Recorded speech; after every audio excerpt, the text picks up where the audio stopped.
All right, everybody. Let's go ahead and get started. Welcome back to Dharma Doors. I'm MC Owens, and this is the San Francisco Dharma Collective. And tonight we're going to read another sutta. We are continuing our journey through the middle-length discourses. We're moving on to Sutta number 109 tonight. This is the Mahāpuṇṇāma Sutta, the larger discourse on a full moon night. Obviously, it would have been nice to align this on a full moon night, but it is not a full moon night, not even close. But nonetheless, we're going to dive into this sutta tonight. Um, if you've been coming to Dharma Doors, you know that we are in this section. We are deep, deep in the middle length discourses. And we've been making our way through this little section of 10 suttas. And tonight is the ninth of the 10 suttas.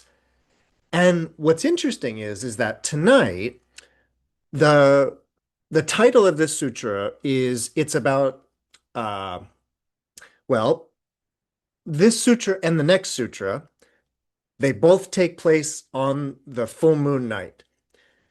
This is the longer discourse that took place on a full moon night. Next week, we're going to do the shorter discourse on a full moon night. So, this event, the full moon night, I just want you to know that we've actually been hearing about this a little bit lately.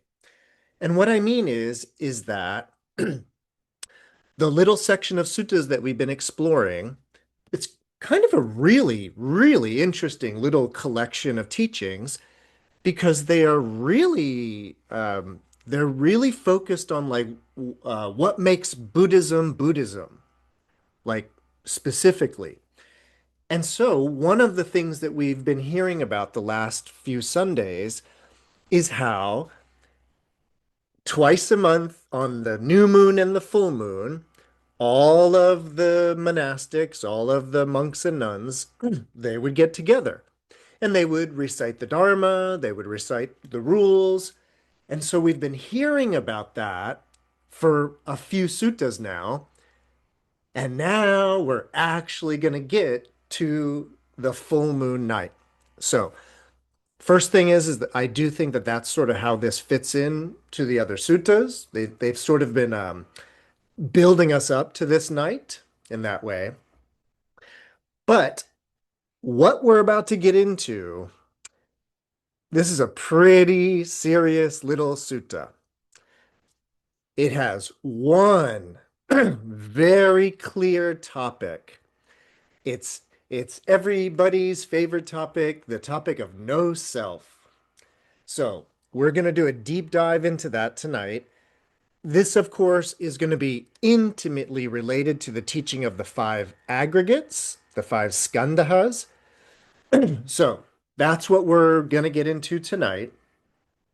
Because we have a lot of interesting ideas to talk about, and there's going to be moments where we're going to digress a lot. Let's go ahead and dive in and kind of let's get the lay of the land. Let's get the feel for what's going on. So, if you happen to have this version, I'm over on page 887. Otherwise, Noe has been so kind as to put a link to the sutta online. And so, really quickly, just to set the stage. Thus have I heard. One time, the Buddha was in Savatthi, the eastern park this time, the palace of Megari's mother. On that occasion, on the Upasatta day, so on the 15th, on the night of the full moon, the Buddha, the Blessed One, was seated in the open, surrounded by a sangha of bhikkhus. Then a certain bhikkhu arose from his seat, arranged his upper robe, and extending his hands in reverential salutation towards the Buddha, said, "Venerable Sir, I would like to ask the Blessed One about a certain point. If the Blessed One would grant me an answer to my question.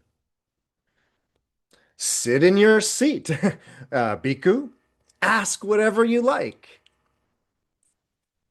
So the Bhikkhu on his seat, and he said to the Blessed One,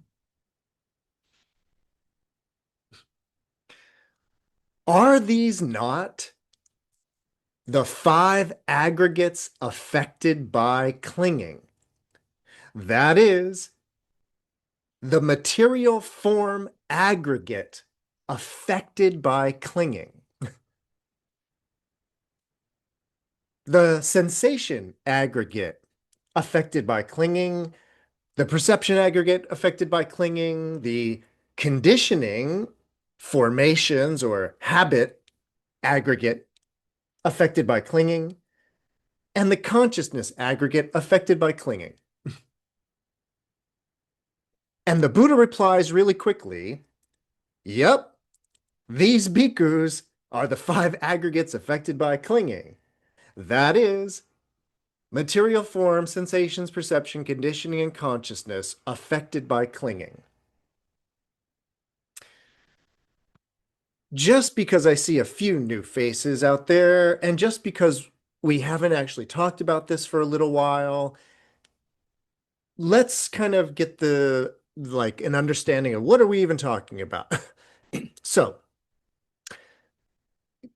somebody, it just says a bhikkhu. So somebody stood up and asked the Buddha about the five aggregates, about the five skandhas, and said, are these the five aggregates affected by upadana, affected by clinging? So we're already in the deep end of the Dharma right now. Right away, we have a lot of ideas going on. We have the idea of these five aggregates prone to clinging or affected by clinging. And again, the word is upadana. And this sutra is about the five aggregates and this idea of clinging. So even before we get into the clinging part about this, let's kind of be clear about what they're talking about. So this is the Buddhist idea, the main Buddhist teaching. Again, it's called the five skandhas, the five aggregates. And this is about one of these. We might call it a sentient being, right? This is, by the way, this is not just about humans. This is about anything with sensory organs.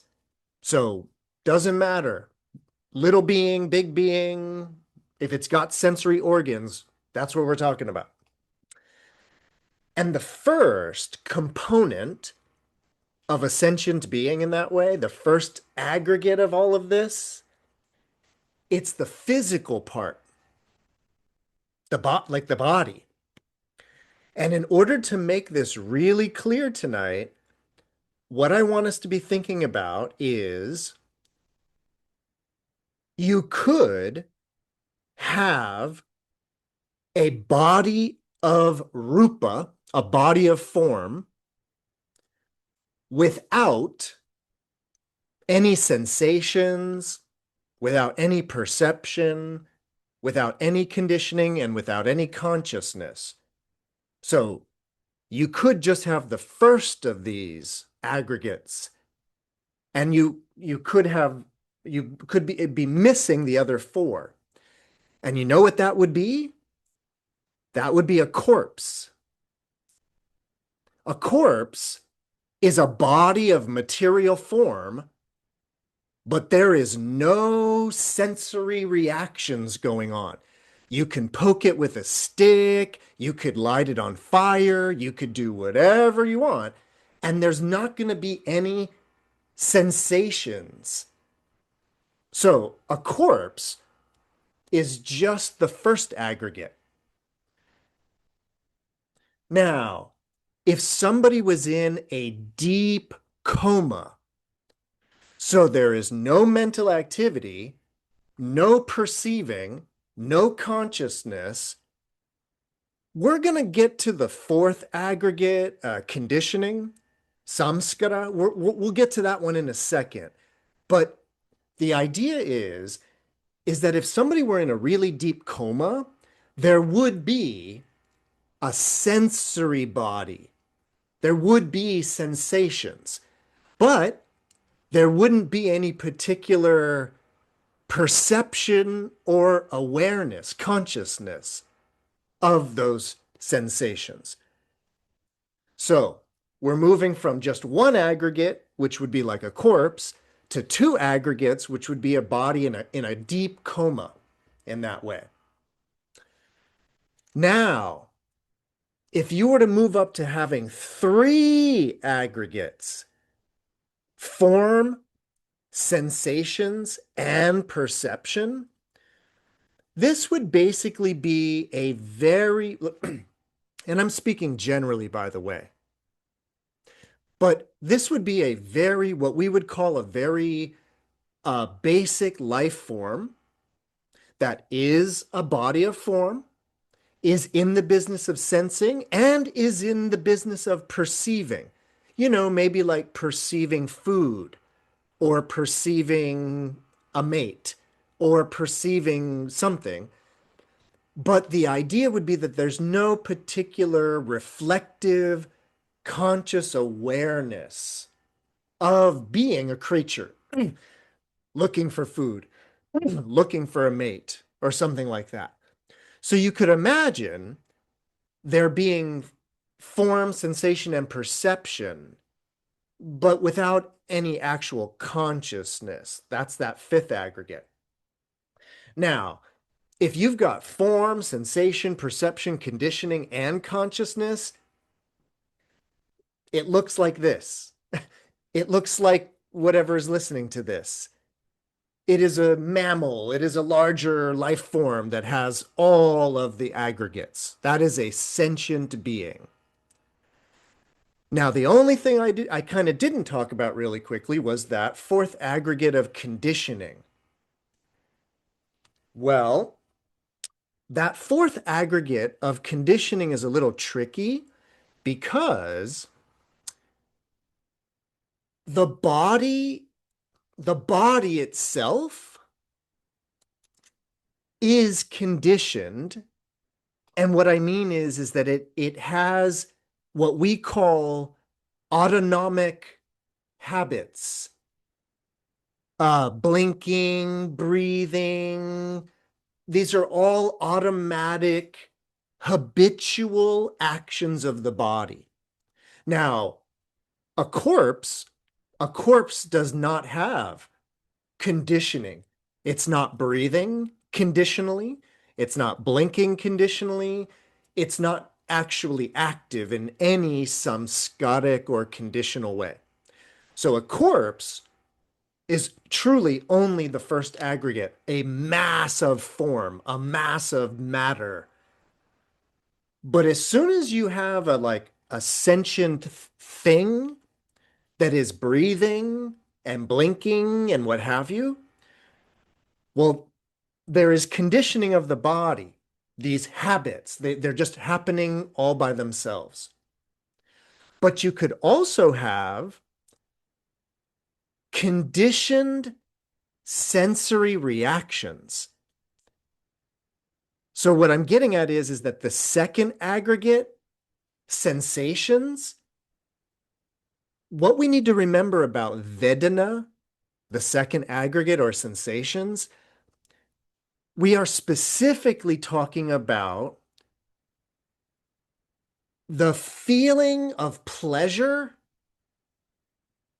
or the feeling of pain, and therefore pleasure wants to be sustained. Pain wants to be ended and avoided. So what I'm getting at is that the avoidance of pain and the the clinging to desire, that's habitual. It's a samskara. But you or that body of form might be habituated in an entirely different way than this body of form. So, in other words, the conditioning is truly unique. So the body of form is conditioned and sensations are conditioned. You know what else is conditioned? Perception. Perception, and I'm going to bring this up later on, so I might as well show it to you now, but a conditioned perception might be something like, what did you perceive? Did you perceive a rabbit or did you perceive a duck? Well, the perception is a conditioned thing, meaning that you were sort of in a way taught or you learned, you were conditioned to see certain features and to perceive it as a duck or a rabbit or what have you. So, in other words, the very mechanism of perception is conditioned. So there's that fourth aggregate sort of just looming over the whole operation. And indeed, even the fifth aggregate, consciousness, it's the most conditioned. That's the idea, is that all of this is you responding to language that you have been conditioned, taught, and learned to understand. So when I say things, there's a conditioned mind, a conditioned state of consciousness that's like, yep, I totally understand what he's talking about. The only way that that's possible is from conditioning. So conditioning is the habits of the mind or the habits of consciousness, the habits of perception, the habits of sensation, and the autonomic habits of the body. Now, in terms of where this is going tonight, I want to say right away, I want to remind you right away, habits or conditioning, you are not choosing to do them.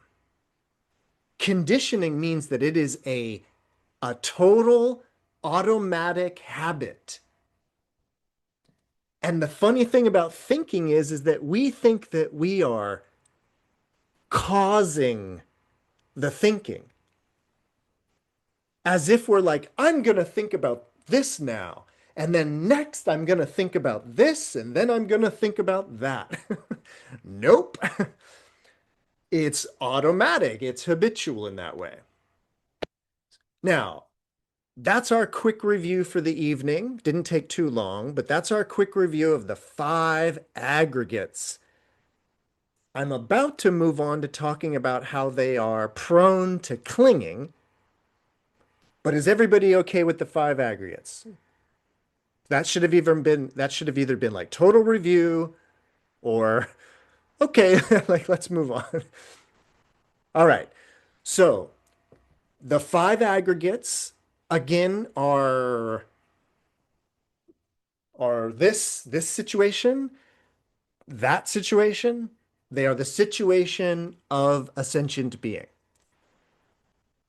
In the Buddha's very, very, very, very first teaching, the very first sutta ever given, the Buddha explained that the 5 aggregates are prone to clinging. They are affected by clinging. They tend to cling in that way. It's their very nature to. And now the technical word that we're going to be working with tonight is upadana. Upadana is almost always translated as clinging or grasping. I would really like you to know that the word upadana is probably more appropriately translated as appropriation, to appropriate, we're talking sort of along the lines of claiming ownership. That's the tendency that we're interested in. This tendency to claim ownership in that way. So the idea is that the five aggregates, all five of them, have a tendency of clinging or grasping or appropriating. Each one of them. So consciousness likes to appropriate. Conditioning, perception, sensations appropriate. And then finally, the body has a tendency of appropriating or clinging.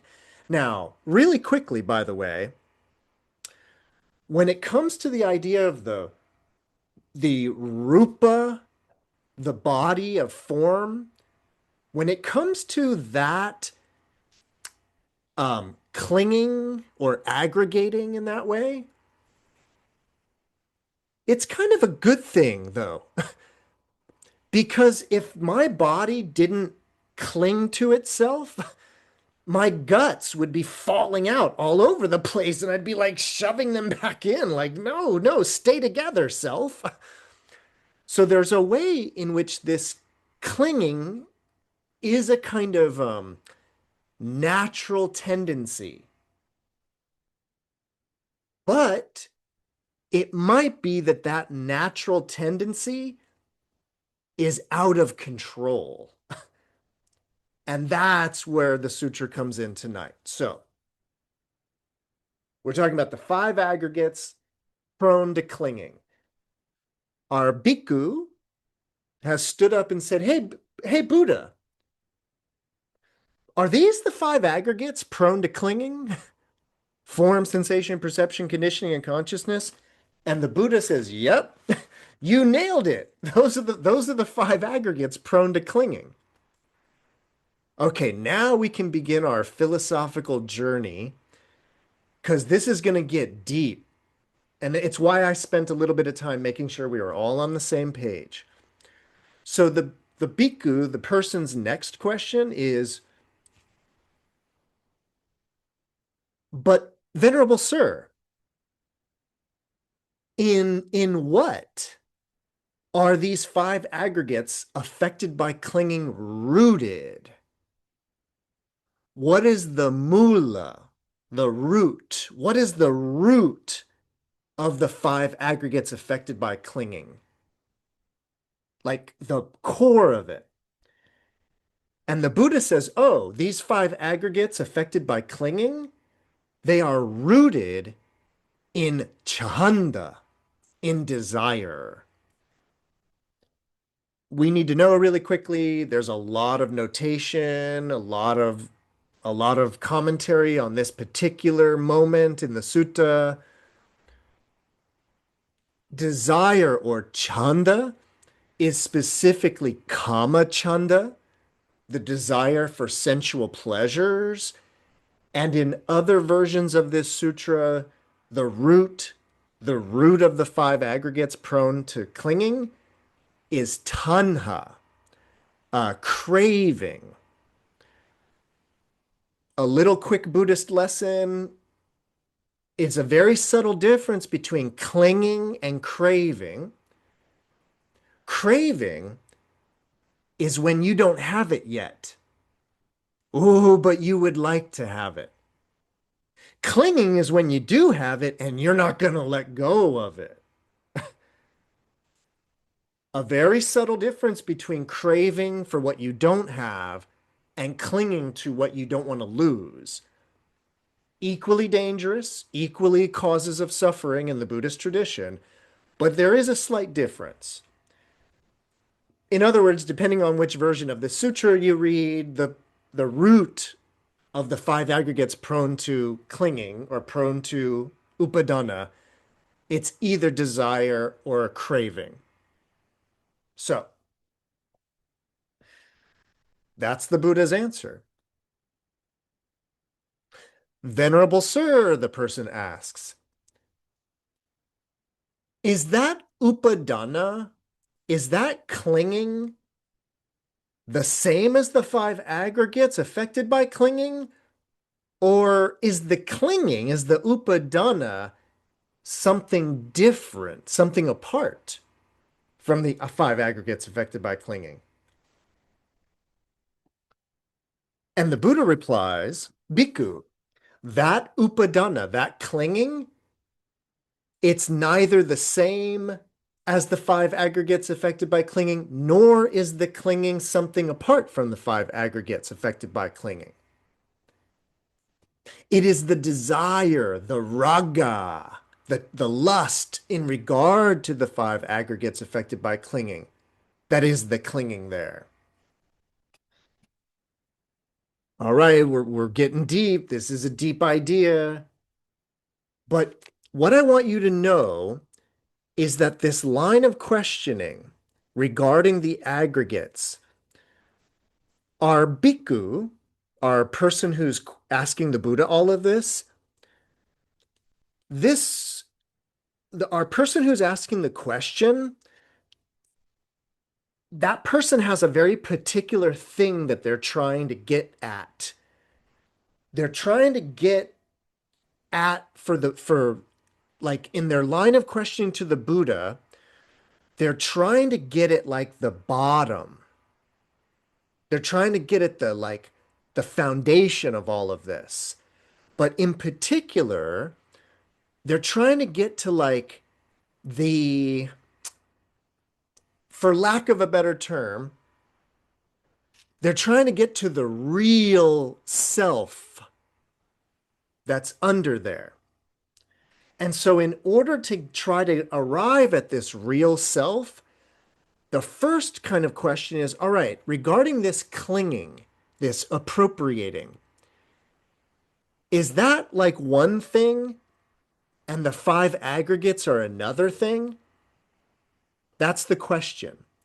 And the Buddha says they are neither the same nor different. And you could probably spend a whole evening just trying to contemplate what that means. To say that, no, the aggregates are not clinging. They're not the same thing as clinging. But it's not that you're going to find clinging over here as a separate entity. From a Buddhist point of view, that doesn't even really make a lot of sense to like think of clinging, but nothing clinging, nothing particular clinging. Just you meaning in language you can talk about such a thing, but the actual idea of just the clinging itself, it doesn't really make sense to exist solo. So, by the way, I'm not going to go into it because we have a lot to cover tonight, but this is deep Buddhist philosophy that becomes the foundation of the Madhyamaka school, the school of the middle path. It's right here, actually, with the Buddha saying, oh, yeah, clinging it's neither the same nor different than the aggregates. So, that one's a little technical. So is the next one. So,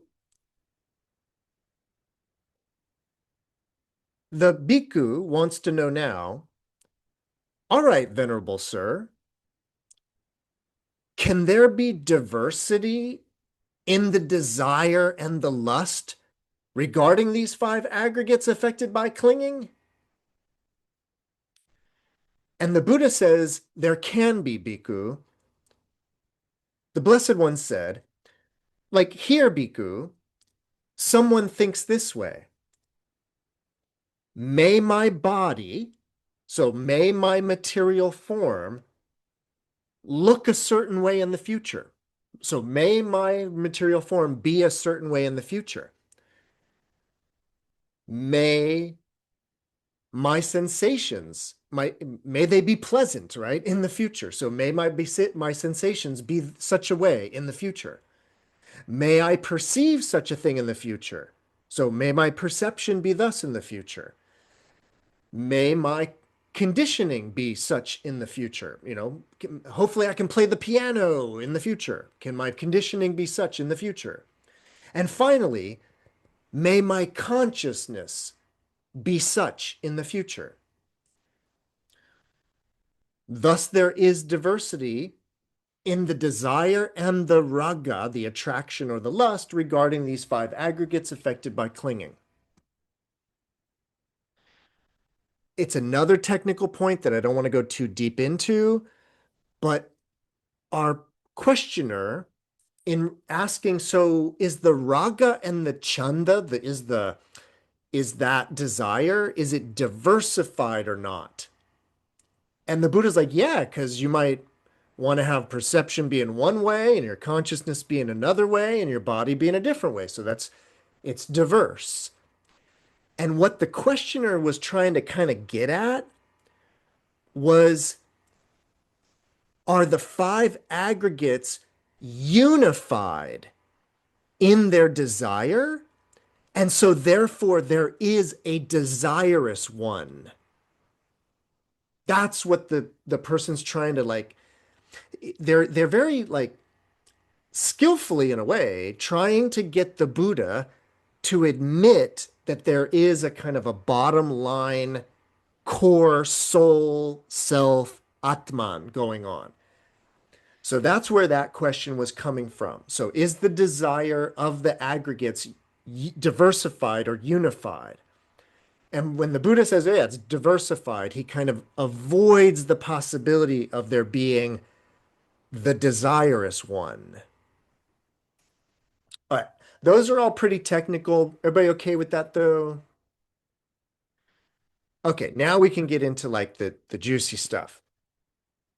So next up,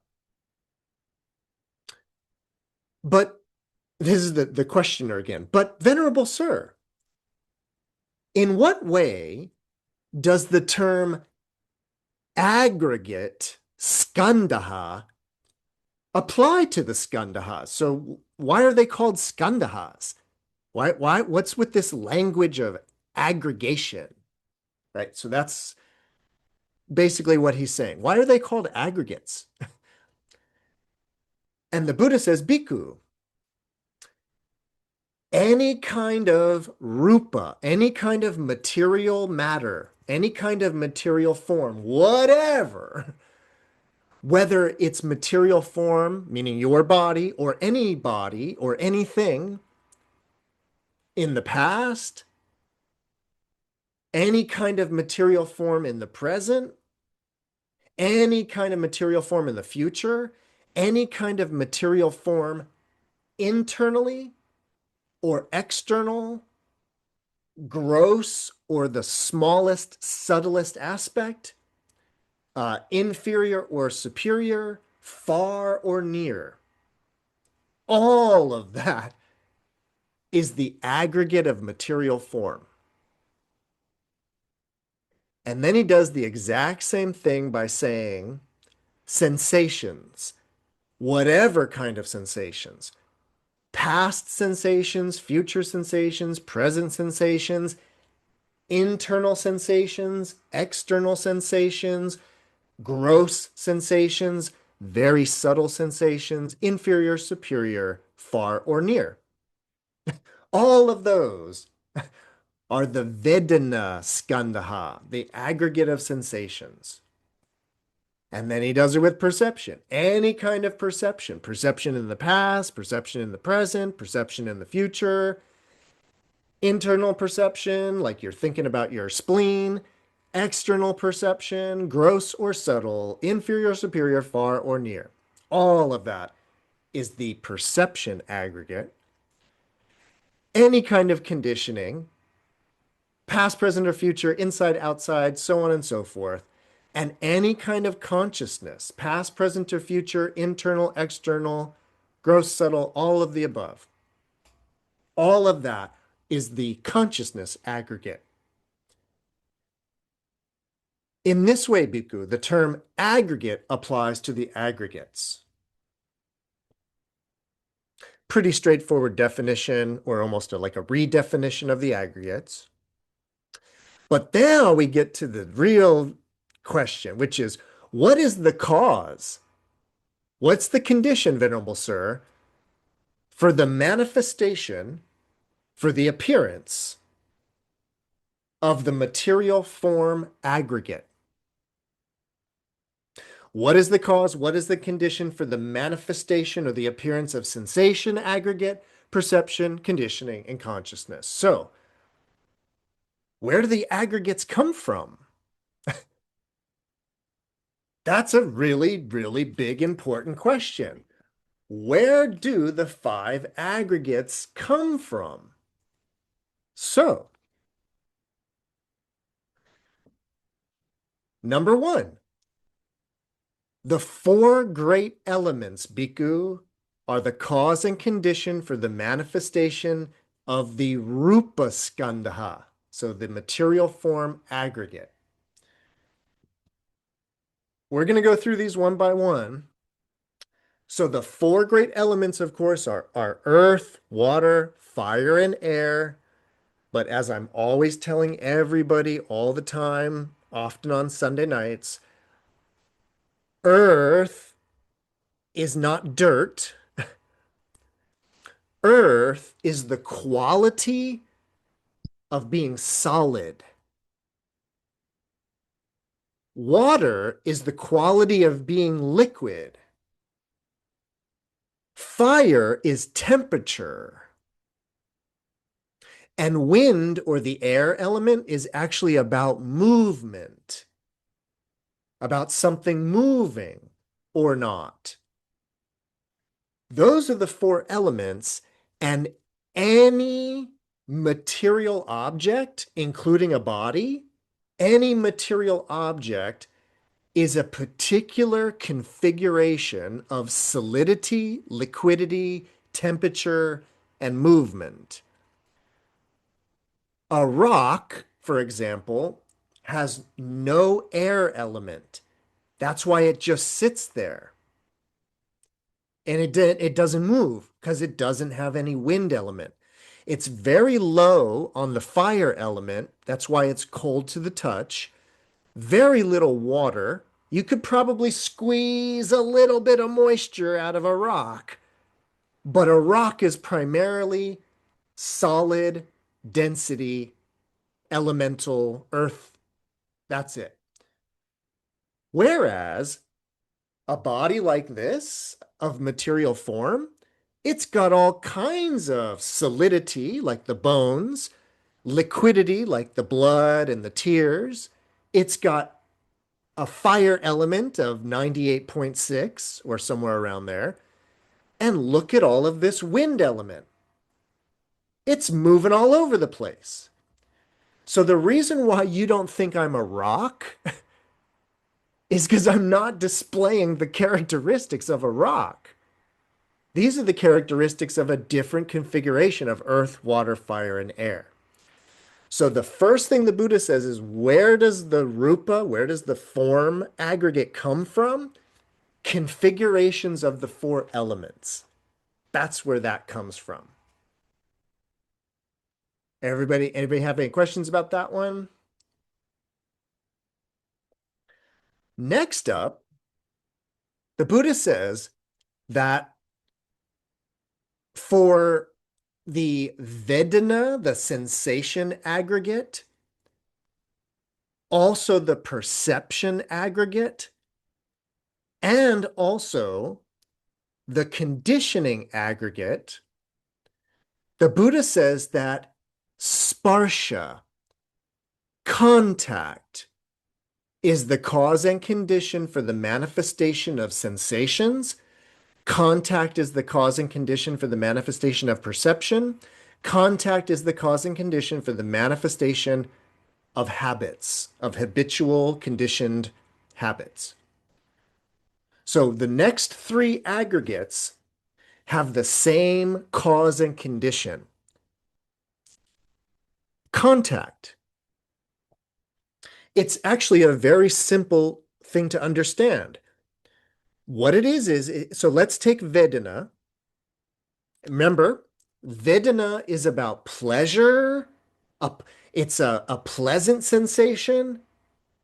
or it's a negative sensation. Or it could be neutral. It could be neutral too.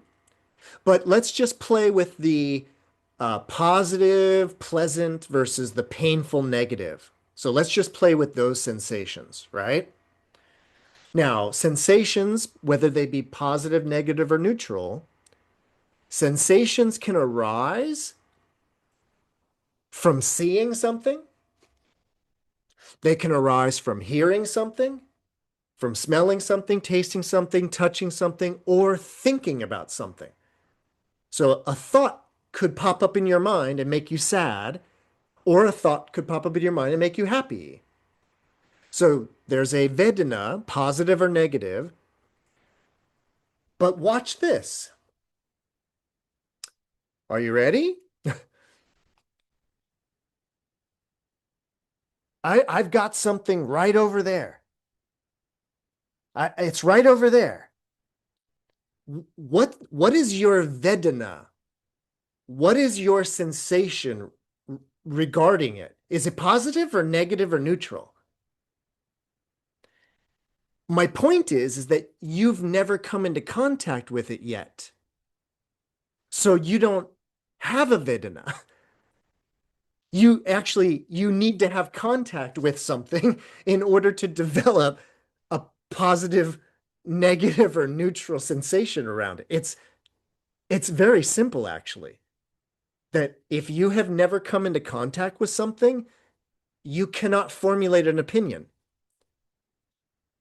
If there's a country that you've never even heard of, you've never been to, don't even know the name of, you have no contact with that country, do you like it or do you not like it? The question doesn't even make any sense, right? Because you have not had contact. All right.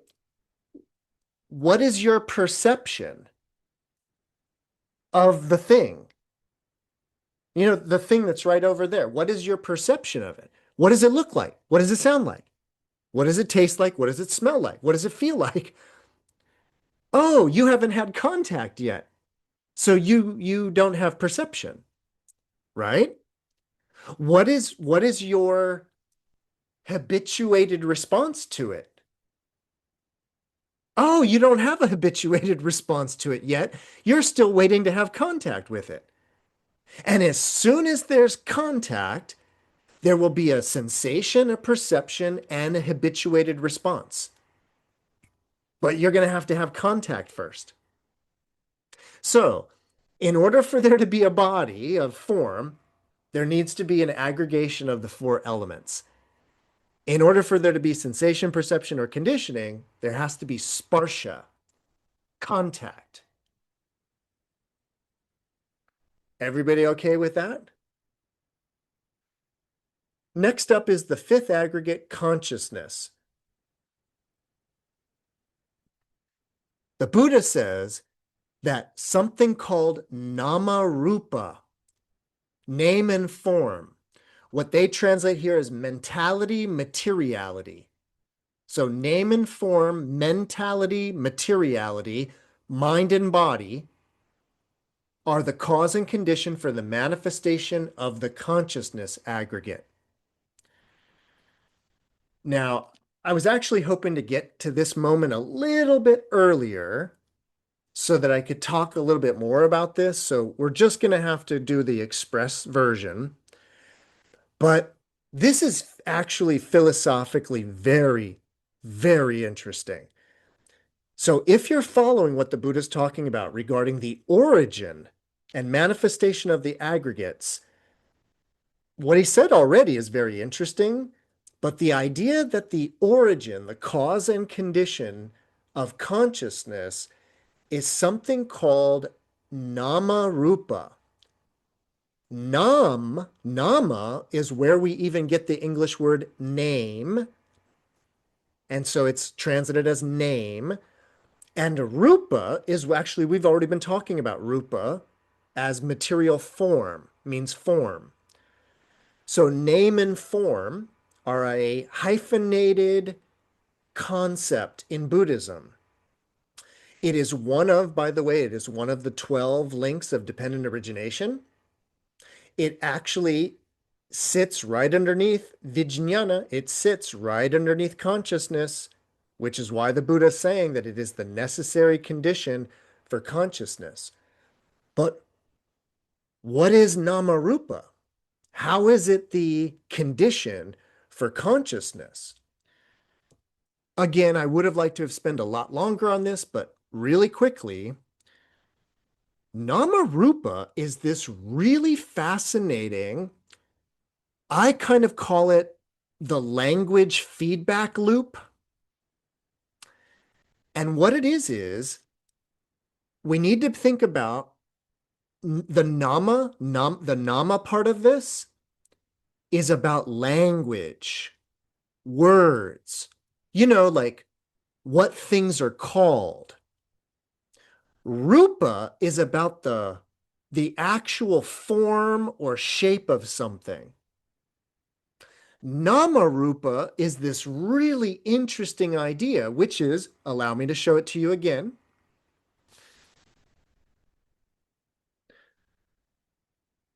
So when I showed you that, you may have had like a label. You might have had a name for what you saw. Maybe the name, the nama part, so maybe the name was a rabbit, or maybe it was a duck. So we have the nama, the name rabbit, and the name duck. And what I want you to notice is that you would consciously think to call it a rabbit, but why? Oh, because it was shaped like a rabbit. But that sounds like you already had the concept of a rabbit. Like you already had the word. So, in other words, you called it a rabbit because it was shaped like a rabbit. But you called that shape a rabbit because it was rabbit shaped? I'm sensing a tautology. I'm sensing like a feedback loop where the nama and the rupa are truly arising kind of together. But the delusion is that we think that no, like there's a rabbit and I'm just like calling it what like I'm just calling it what it is. But you'll notice that there has already been this presumption of what it is. And that is the nama rupa language feedback loop upon which consciousness happens. It is the cause and the condition for consciousness. I sometimes even simply gloss Namarupa as the language game. And that in order for consciousness to happen, it needs to have a language game that it can play. And so, in other words, if you don't have a language game, you don't have consciousness. And if you really kind of think about that from a kind of philosophy of language point of view, it's like, huh, right? Because what would be the content of consciousness? You're already thinking in words, right? You've already retreated back to words to think, well, no, I would just be thinking about feelings. No, yeah, feelings. So that's the idea of the origin of the skandha of consciousness. Any burning questions, comments, or ideas about that one? Yeah, Maria.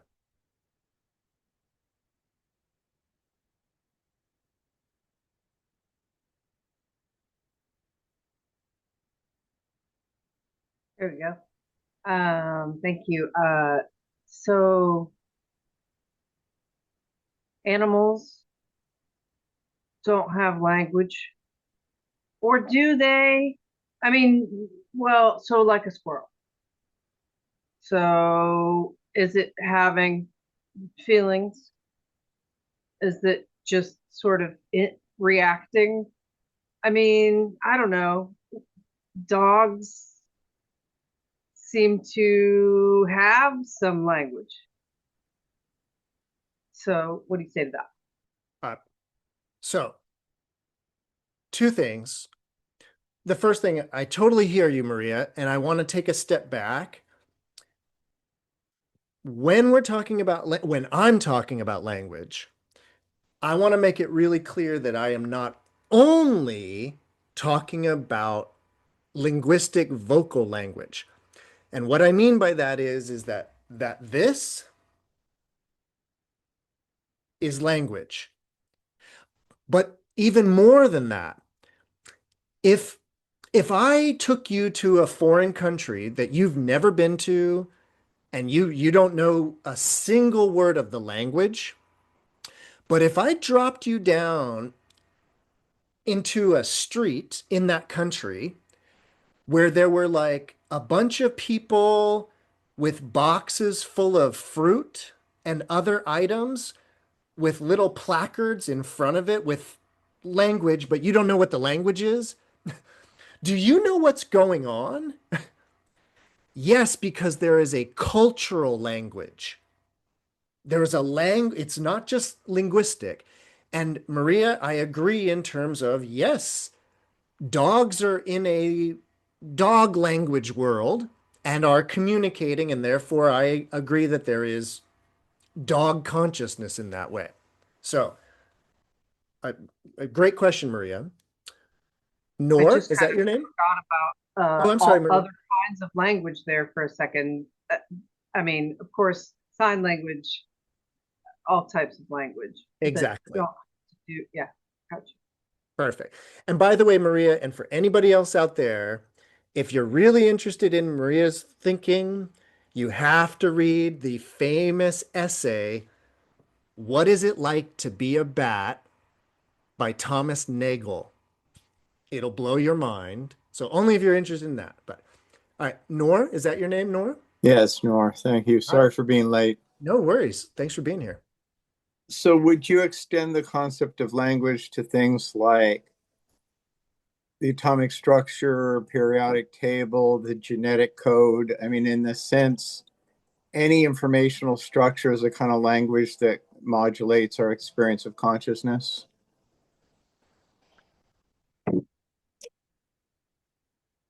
Sort of. Based upon what the Buddha's talking about, though, we wouldn't want to imagine. I would think that we wouldn't want to imagine language, but no consciousness there.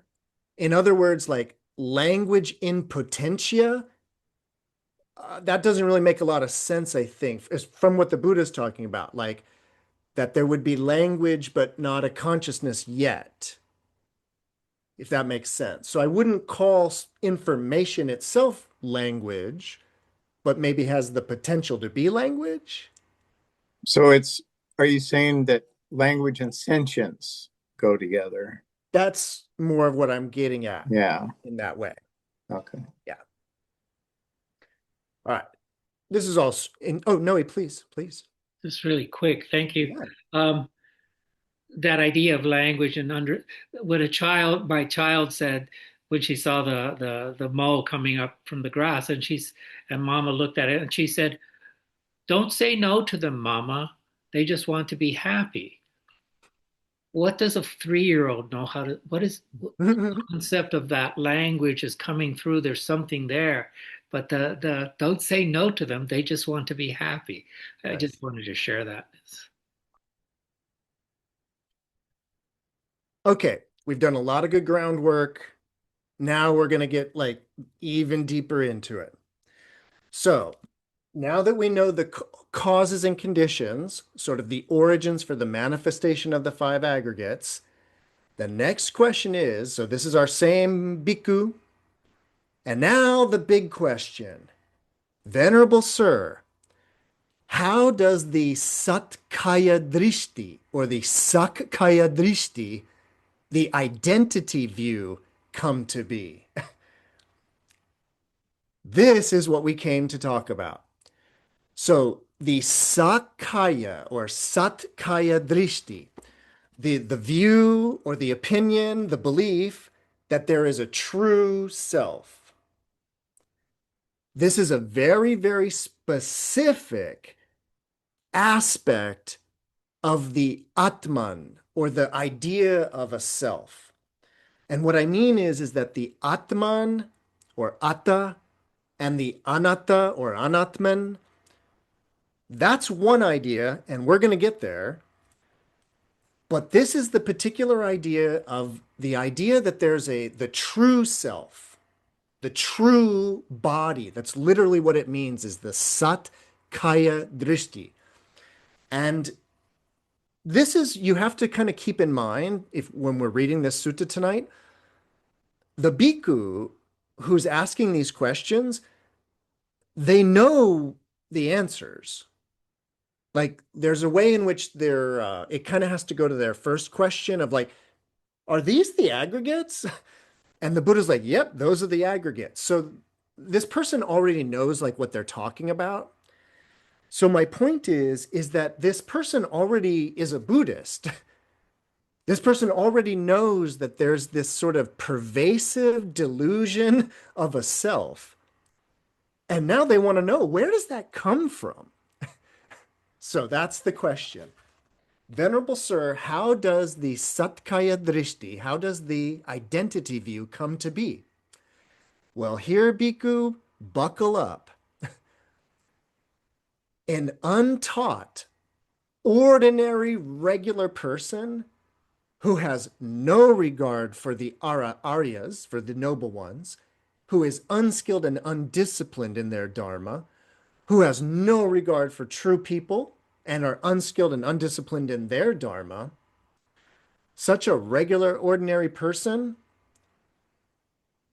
regards material form as self, or they think the self is possessed of material form, or they think material form is like having a self, or they think the self is in material form. Now, we're going to go through those with all 5 aggregates, but I need you to know what the heck they're talking about real quick. So this is this fourfold negation that the Buddha does, and it begins with the body. Like many of us identify with the body as self, all right? And what the Buddha's talking about is that there's 4 different ways to think about that. You can either think, and I'm going to do this because many of you have heard me use this language before. I like to use the idea of hands. And it's the first idea is that the self, like you, it's the idea that you are hands. Now, obviously, I don't mean just hands. I mean ears, nose, tongue. Like, it's the idea that I am this. So it's the idea that material form is the self. And that would mean I am hands in that way. So that's number 1, is somebody regards and says, yes, I am this. Option number 2, though, is rather than you thinking that you are hands, option number 2, which they worded as a self possessed of material form, in that version, it's the idea that you have hands. So not that you are hands, it's the idea that you have hands. So that's number 2.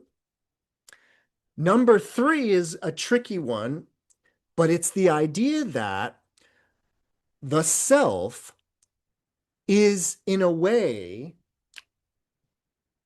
the totality of all of this, which includes this body of form. So that is this language of material form as in a self.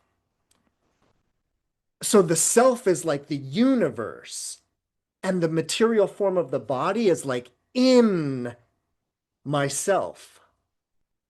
So this is sort of like kind of mystical, religious in that way. And remember, this is the idea of a true body, the real body. But it's this kind of weird idea that you are still in relationship to the physical body, but in this really weird way that you are this macro being that has this smaller body. And number 4, it's the idea that you are in the body, like like a soul or an essence. And so that doesn't mean that you think you are hands, or that you have hands, or that you are the whole universe with a body of hands. No, it would mean that you think you are like a spirit in there somewhere. So those are the 4 possible options for the self in relationship to the body. I know many of us probably operate under the I have hands model. Some of you might be super spiritual, though, and think that you're a soul in a body, or that you're like some larger godlike being with a body, maybe. But the idea that you have hands is probably the main one, I would say. I know for me, that's like the go-to Satkaya Drishti. So everybody understand those 4 origins of the view of self. Now, that was only for the body of form. Remember when I described the corpse? And the corpse has no Vedana, no sensation, no perception, no consciousness. It's just a body of form, just a body of matter. If you were like that, you probably wouldn't really think much of yourself in that way. What my point is, though, is that even though we are sort of like obsessed with the physical body, we're actually a little bit more obsessed with the sensations of the body.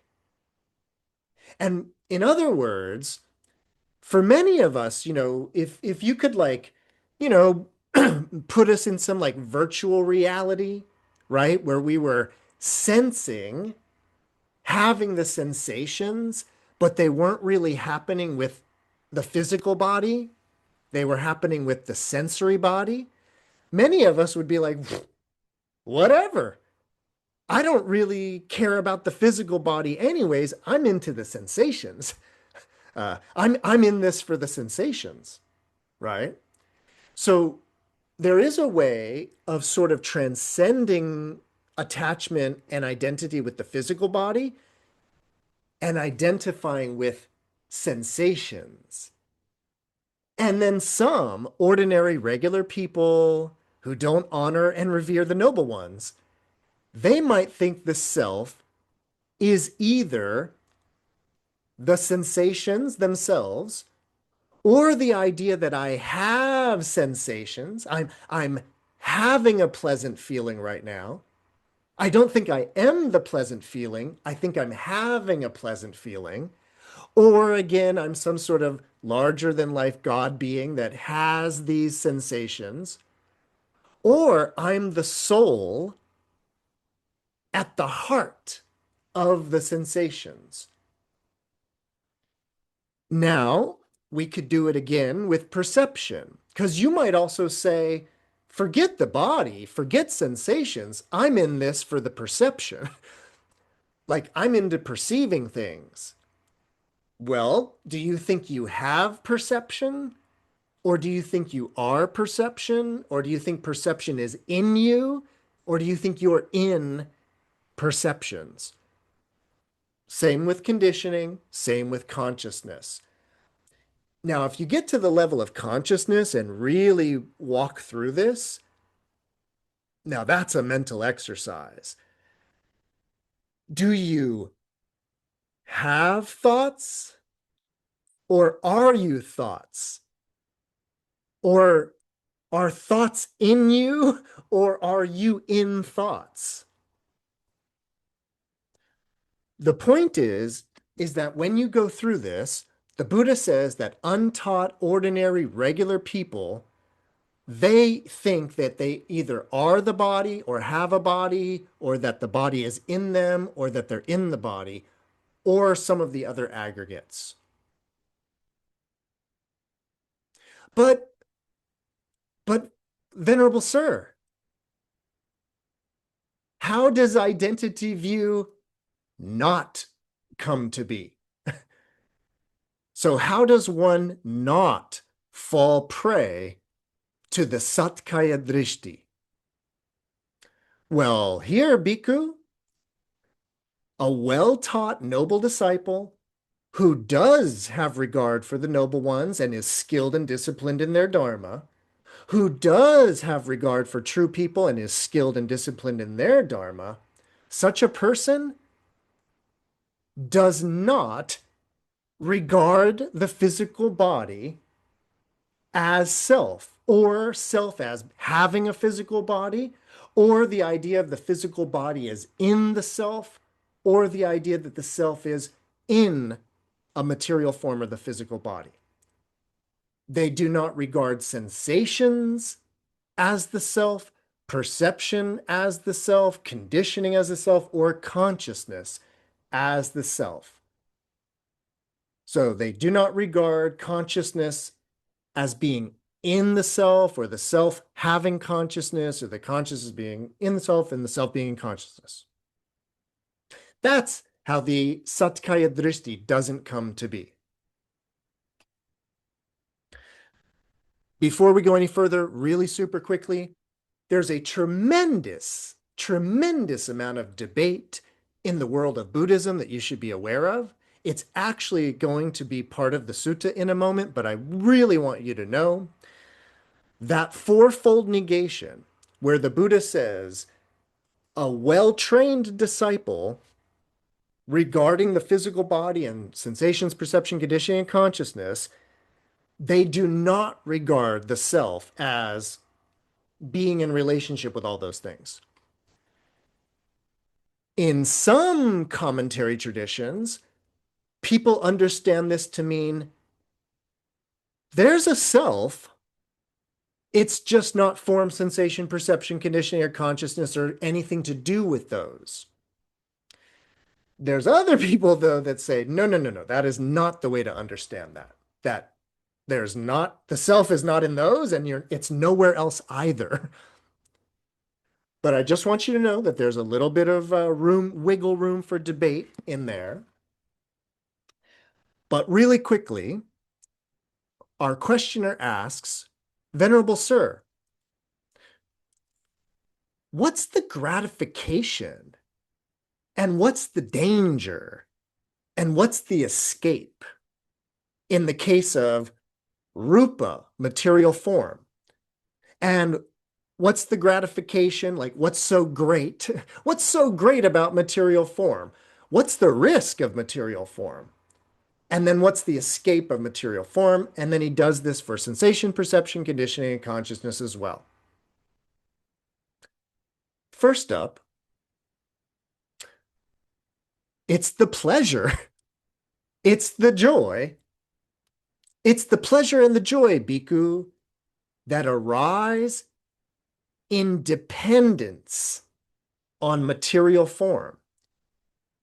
This is the gratification, the satisfaction in the case of material form. Material form, though? Material form is impermanent. Material form is suffering. Material form is subject to change. This is the danger in the case of material form, that it's impermanent and subject to change. The removal of chandaraga, the removal of desire and lust or attraction, the abandonment of chandaraga, the abandonment of desire and craving in that way. This is the escape in the case of material form. The pleasure and the joy that arise in dependence upon sensations, the pleasure and the joy that arise in dependence on perception, the joy and the pleasure that arise in dependence upon conditioning, and the joy and the pleasure that arise dependent on consciousness. That's the gratification of those five aggregates. The fact that all of those sensations, they don't last. That's the danger in them. They don't last. Perception, you're not perceiving the same thing now that you were a week ago. Perception doesn't last. Your habits change. Conditioning does not last, and consciousness doesn't last. That's the danger of the aggregates. They're impermanent. And then the removal of the chanda and the raga, the desire and the attraction or the craving, that is the relinquishment or the letting go or the abandonment of all five aggregates. Everybody doing okay? But Venerable Sir, how does one know?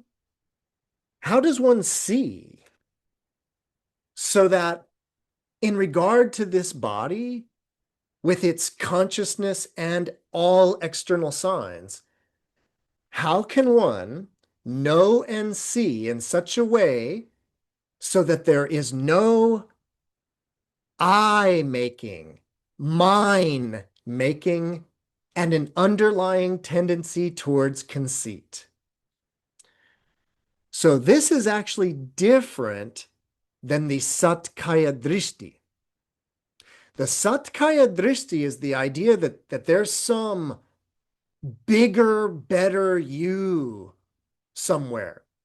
That's the satkaya drishti is basically the idea of a soul or some larger you that again is transcendent of the aggregates. That's the satkaya drishti, and the Buddha dealt with that.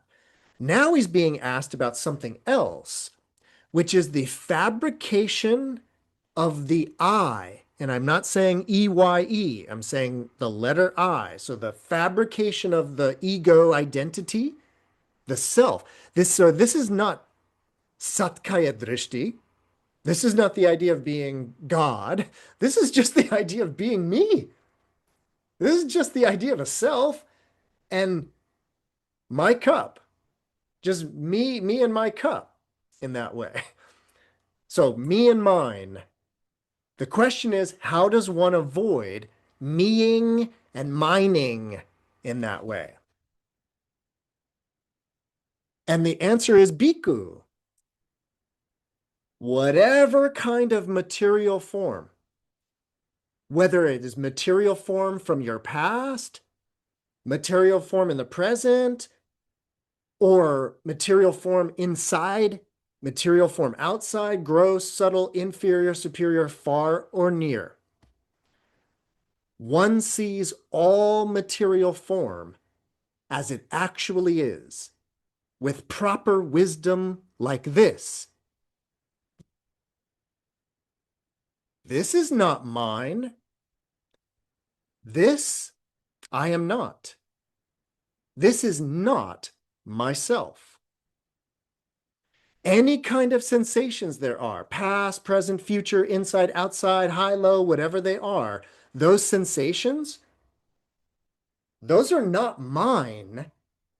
I am not those. They are not me. Any kind of perception, the thought is that perception, it's not mine. It's not me. I am not perception. Same with conditioning and even consciousness. One sees all consciousness, past, present, future, inside, outside, up, down, high, low, you name it, all consciousness. They say, this is not mine. I am not that consciousness. This is not myself. It is when one knows and sees thus that in regard to this body with its consciousness and all external characteristics, there is no I making, mine making, or any underlying tendency to conceit. All right, we did it. We got to the really important part. I'm so happy. Everybody doing okay with that last part? Again, we could really get into the nitty-gritty of like Buddhist debate about all of this, but really try to hear the message. In fact, this is why I wanted to do this sutta tonight, or why I was excited to do the sutta. So after this whole long discourse about the aggregates prone to clinging, the view of a true self, the I and the mind making and all of that, after the Buddha's full moon discourse, then in the mind of like a student, so this is not the guy that was talking, this is just in the mind of some bhikkhu in the audience, this thought arose. So it seems material form is not self. Sensation is not self. Perception is not self. Conditioned habits are not self. Consciousness is not self. What self, then, will karmic actions done by the not self affect? This is the question that every smart Dharma student eventually has. It's a very obvious question in a certain way. Another way that you could phrase it, if you wanted to phrase it a little differently, it would be, so what self realizes this no self? That would be the same question that is being asked. So the student asked it in terms of karmic actions. And so what self, and so he's talking about like in the future. So then what self will karmic actions done by the not self affect? Does everybody kind of see what the person's question is? He's basically saying if there's no self, then either A, why bother? Or B, then there's no consequence for bad action, because if there's no self, what no self in the future is going to receive the karmic consequences of this? Everybody kind of understand the basic idea? Yeah. But then the Buddha, the Blessed One, knowing in his mind the thought in the mind of that bhikkhu, he addressed all of the bhikkhus, saying, it's possible, bhikkhus, that some misguided man here, obtuse and ignorant, with his mind dominated by craving, might think that he can outstrip the teacher's dispensation, thus thinking, all right, so it seems to me that material form is not self, sensation, perception, conditioning, and consciousness are not self. So what self then will karmic actions done by the not self affect? Now, bhikkhus, you've been trained by me through interrogation on various occasions in regard to various things. So the Buddha's saying, I've questioned you guys before in the past, right? We've been through this before, right? Bhikkhus, what do you think? Is material form permanent or impermanent? Impermanent, Venerable Sir. And what is impermanent suffering or happiness? Oh, suffering, Venerable Sir. The impermanent sucks. And what is impermanent and suffering and subject to change? Is that fit for you to regard as saying, this is mine, this I am, this is myself?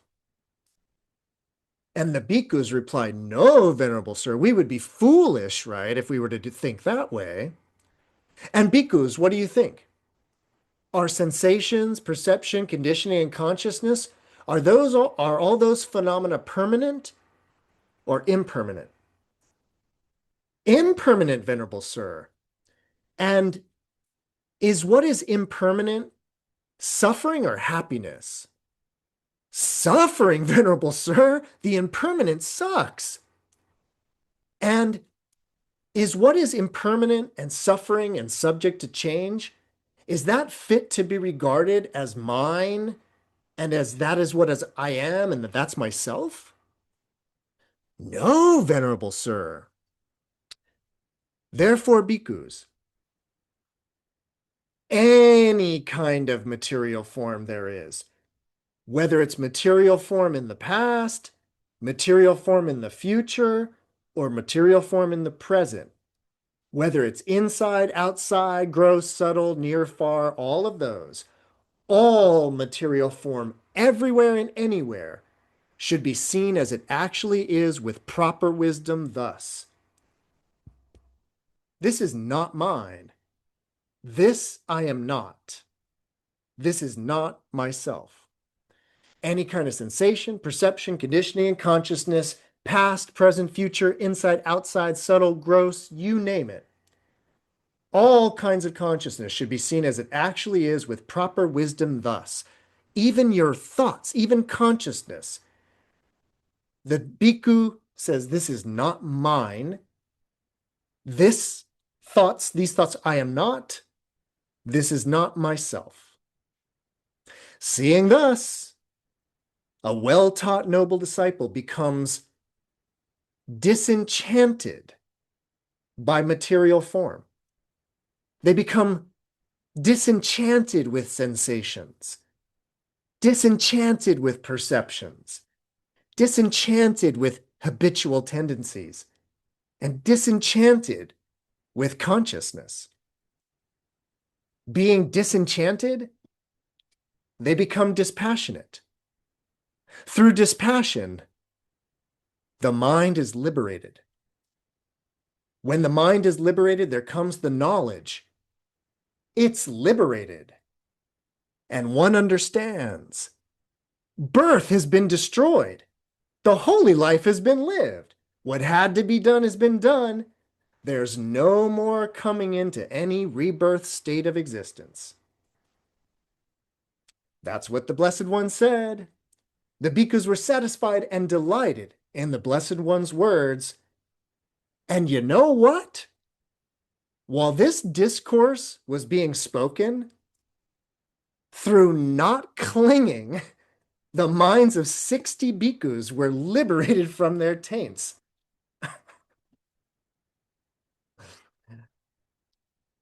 Bravo. All right. So that concludes the sutta. Last thoughts, questions, comments, ideas about that last part?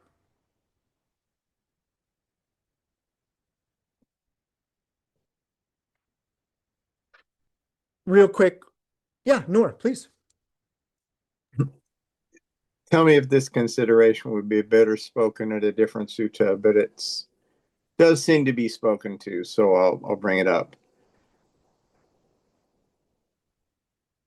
My experience is there's an identity that's not associated with form, not even associated with self, technically not even associated with identity. Like, I'm not aware of having an identity all the time, but there is something previous to body, previous to form, that seems to have,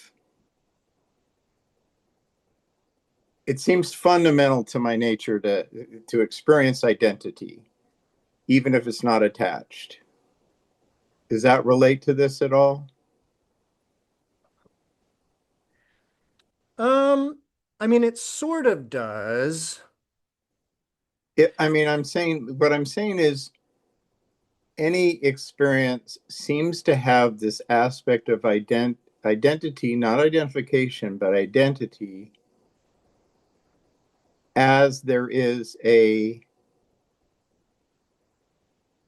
we could call it a perception, but it's really just the subtlest sense of being. It's that subtlest sense of being that doesn't fundamentally identify, but has an experience. I would say maybe even the simpler word for it is experience rather than identity, but it largely seems woven into identity without identification. And hypothetically, it seems like that, both the breaking of that into falsehood, but also the very experience of that, which allows us to be here compassionately or non-compassionately. And it's nothing to do with the soul, nothing to do with past lives. It's just the simple tacit sense of identity without identification, of any specificity to that identity. Mm-hmm. Still seems to be there, even when specificity is dissolved. I know it doesn't exactly talk about that. It talks about one of the ways to seemingly slice everything off to get there, and that's great. That's very useful, you know. It's very useful, very specific because of the whole body thing and self thing. But yeah, so big question. I mean, it's a huge question in that way. I do think it's related to the sutta because of something that's going on underneath this, and it has to do with um, well, it has to do with the message about upadana, about clinging or appropriating. And the idea is it's sort of about, I would suggest that it's about any, even in a way, nor it's even in a way like not even about the, so you eventually got like to the idea of experience. But for me, what I take away from a sutra like this is it's actually about like any kind of label, because that's saying you're already clinging. There's already attachment to something. And this is actually talking about not doing that. Like actually letting go of all the labels.